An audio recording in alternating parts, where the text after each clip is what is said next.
Her text came at 2:30 a.m. "I'm at John's house. Come pick me up or we're done." I stared at the glowing screen, the words cutting cleaner than a knife. 7 years together, reduced to a drunken ultimatum she never thought I'd call. My thumbs hovered. My chest didn't pound. My breathing didn't spike. No, something colder spread through me. I typed back, "We're done then," and I pressed send. I met her in college. She had fire in her eyes, laughter in her voice, and the kind of smile that made a broke man think he'd just won the lottery. She said I made her feel safe. I believed her when she swore loyalty meant everything. Back then, I would have bled for her. But people don't change overnight. They erode. Little cracks form.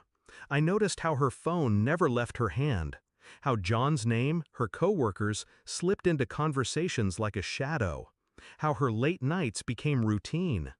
I wasn't blind, I just wanted proof. The proof arrived in the form of her arrogance. She didn't even hide it anymore. Tonight wasn't desperation, it was a test. She wanted to see if I'd fold, if I'd play the pathetic husband chasing after her while she giggled in another man's bed. But I don't chase, I plan. So instead of driving across town, I opened my phone. One screenshot, her location shared with me. John's address glowing on the map. One forward, sent directly to John's wife. 8 months pregnant, glowing in the pictures she proudly posted online. A woman I had met once, briefly. Sweet, unsuspecting. No message. Just the screenshot. Let the evidence speak for itself. Minutes passed. Then the storm began. Her texts flooded in first. "Wait, what? Babe, you can't be serious." Then, "Answer me, please, I'm outside, I need you." Her calls went unanswered. At 3:15, John's wife responded. Not to me, no words, no thanks, just 3 dots, appearing, disappearing, then silence. But I could imagine the scene unfolding, the raised voice, the shattered trust, the kind of confrontation you don't walk away from unscarred. By sunrise, I heard the knock. Desperate, frantic, uneven.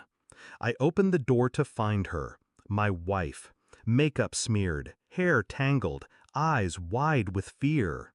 Not fear of losing me, fear of being left with nothing. She kicked me out, she whispered, clutching her coat around her. "Please, I don't have anywhere else to go." For a moment, I just looked at her. The same woman who once swore she couldn't live without me. The same woman who laughed at my routines, rolled her eyes at my sacrifices, and thought I'd never see through her games. Now she stood on my porch, stripped of her power. "You made your choice," I said quietly. She reached for my arm.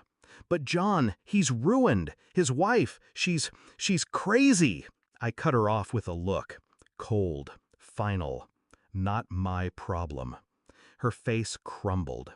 That was the moment, the precise second she realized I had taken back every ounce of control she thought she owned. I didn't shout. I didn't slam the door. I simply stepped back inside, letting silence weigh heavier than any insult could. Her sobs followed me, muffled through the wood as she begged. But I felt no sympathy, no rage, only release. Because betrayal isn't answered with chaos, it's answered with precision.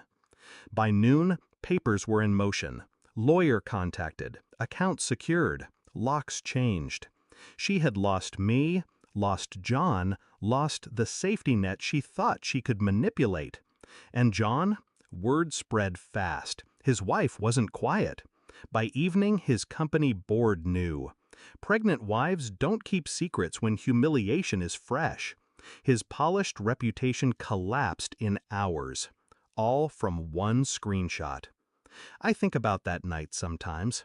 About how easily I could have taken the other road, stormed into his house, fought, screamed, begged. The path she expected me to take. But revenge isn't about noise. It's about silence.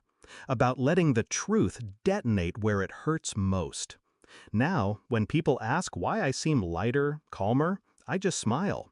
They don't need to know the details. But I'll tell you this, at 2:30 a.m., I lost a wife.